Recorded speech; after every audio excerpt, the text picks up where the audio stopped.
Greetings, JC, Bad Edit Pro, with a video about audio, and today it's a screencast talking about the Stanton 681 EEE Mk III Phono Cartridge.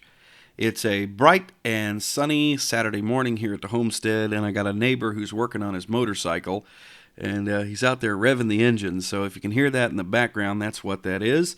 But we will press on. Now, before we get too far in this video, I have to warn you that a lot of what I say is driven mainly by nostalgia. I do try and be rather objective when I do these videos about phono cartridges, but it's going to be a little bit difficult on this one.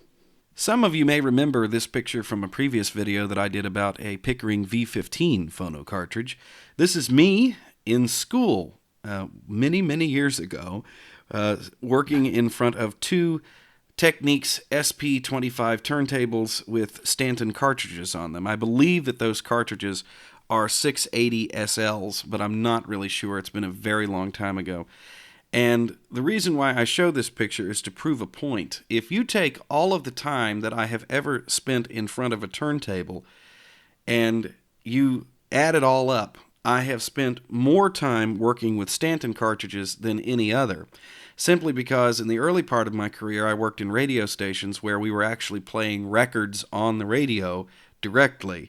And in my experience, I never saw any other cartridge in a broadcast studio but a Stanton.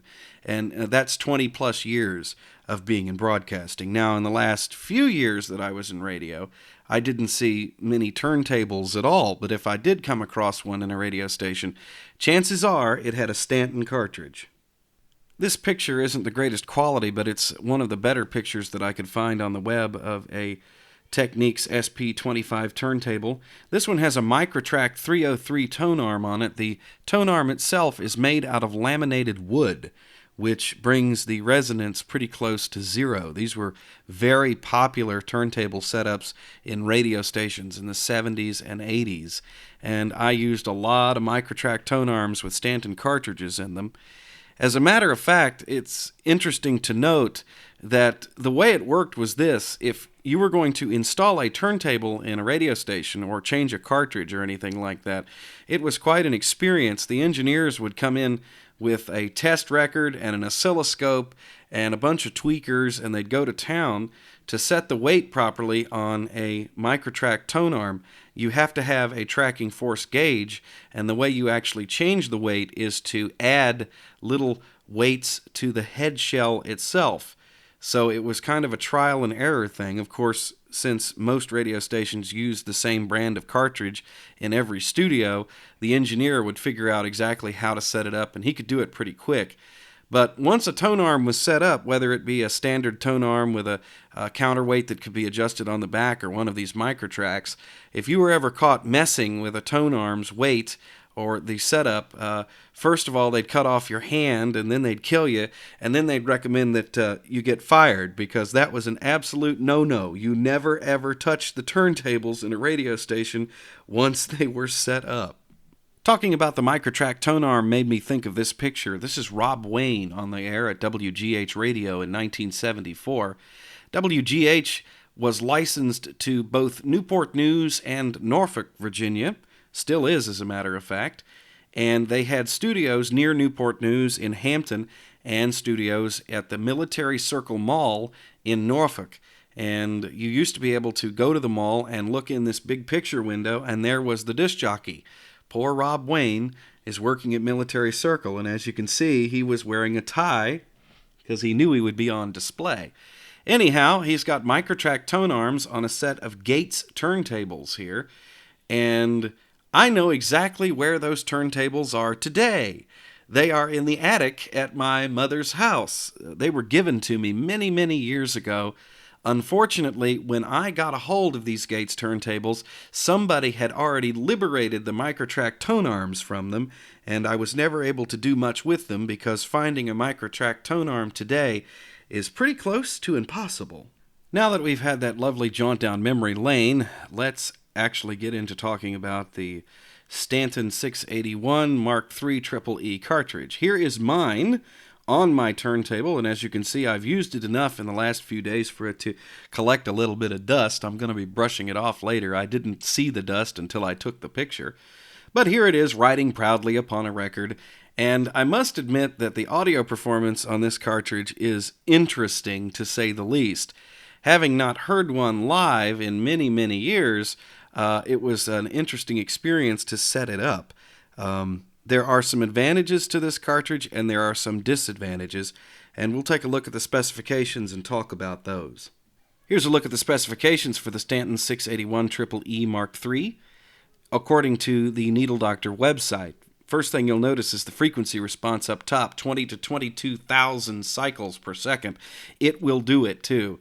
The cartridge has a very airy high end and very sweet on cymbals and S's, and you can really hear the difference in things like piccolos and instruments like that. The output voltage is 2.5 millivolts, which is very low. As a matter of fact, that's one of the lowest specifications I've seen for a quote-unquote moving magnet cartridge. The Stanton 681 technically is not a moving magnet cartridge, and I'll get into that in just a minute. Going on down the list here, the channel balance, or channel separation rather, at 1 kilohertz is listed at 35 dB, which is the highest listing of any cartridge that I've seen anywhere. And the stereo imaging that comes from this cartridge is amazing. That is true. Whether it goes all the way out to 35 dB, I can't tell you. There's really no way to measure it without a test record. But the stereo is every bit as wide as my Audio-Technica AT120E cartridge, which is rated at 29 dB of separation at 1 kilohertz. So I would assume that the Stanton is bettering that, although they sound about the same stereo-wise to me. Tracking force here is listed at 0.75 to 1.5 grams, which would lead you to believe that this cartridge would track best at around 1 to 1.25 grams. I'll tell you what, when pigs fly is when this cartridge will track properly at 1.25 grams. It ain't going to do it. As a matter of fact, I cranked mine up to 2 grams, and I remember years ago talking to the engineers about this particular cartridge, and they said that it tracked at 2 grams, and that's what it was set up in the studios where I was working, where we had this particular kind of cartridge, which, by the way, was WTAR and WLTY radio. All of the turntables had Stanton 681s on them. Tracked at 2 grams. And just going on down through the rest of the specifications here, pretty standard stuff. The stylus is a 0.3 by 0.7 elliptical. No, I'm not going to call it a hyperelliptical, even though technically it is, because the last time that I said a 0.3 by 0.7 stylus was hyperelliptical, I got all kinds of hate comments, man. The cartridge itself works on a principle that is unique to Stanton called moving iron, which I'm not exactly sure how that works, but it's not technically a moving magnet cartridge, nor is it a moving coil cartridge. It is somewhere in between, and that accounts for the lower output voltage than you get from a standard moving magnet. A couple of interesting things to talk about before we wrap up the video about the 681 EEE from Stanton. It goes back to at least 1975, so the cartridge has been around for a while. That's the earliest reference that I could find to it. It may be a bit older than that. The brush is completely optional, and as you can see, I am not using the brush. Back in the days when we were using these on turntables and radio stations, we did not put the brushes on because we knew we were going to be back cueing the record. Also, I wanted to get a very accurate tracking force for this cartridge, and that's about 2 grams. Turns out to be where it needs to be. By experimenting, I came up with that, and that was true 20 years ago, and it's true now. Why they say the cartridge can track at 1.25 grams, I don't know. Maybe the older styli were more compliant than the more modern counterparts, but 2 grams seems to be just about right. The cartridge is tall. It's 19 millimeters tall, which is kind of unusual for modern cartridges that run between 15 and 17 millimeters. If you have a Technics SL1200 turntable or one that's based on it, this shouldn't be an issue. 19 millimeters is the same height as the Ortofon CC-DJS cartridge I have, and that works perfectly on my turntable as far as vertical tracking angle. However, some turntables may have an issue with that. The low output does make the cartridge rather sensitive to things like hum and hiss in the preamplifier. That's something to keep in mind. And it's very finicky as far as alignment is concerned because it has a 0.3 by 0.7 elliptical stylus. Now, I won't call that hyper-elliptical because the last time I said that I got into a big harangue. So you call it whatever you want. Call it extreme elliptical, whatever.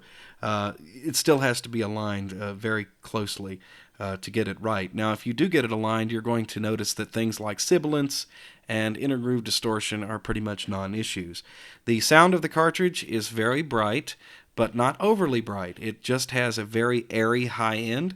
It's got very clean mid-range, extremely dynamic. I'm pretty sure that's because of the moving iron design.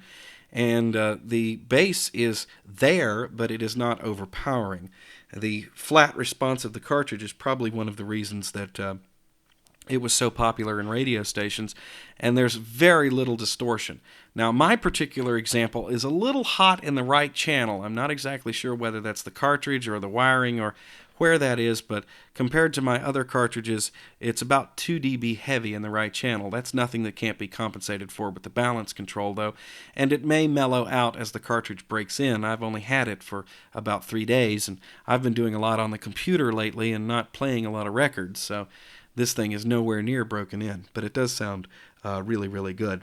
And finally, I know I'm going to get asked, which one should I get, this cartridge or the Audio-Technica 120E that I've been recommending? Well, first of all, this isn't a budget cartridge. It is rather expensive.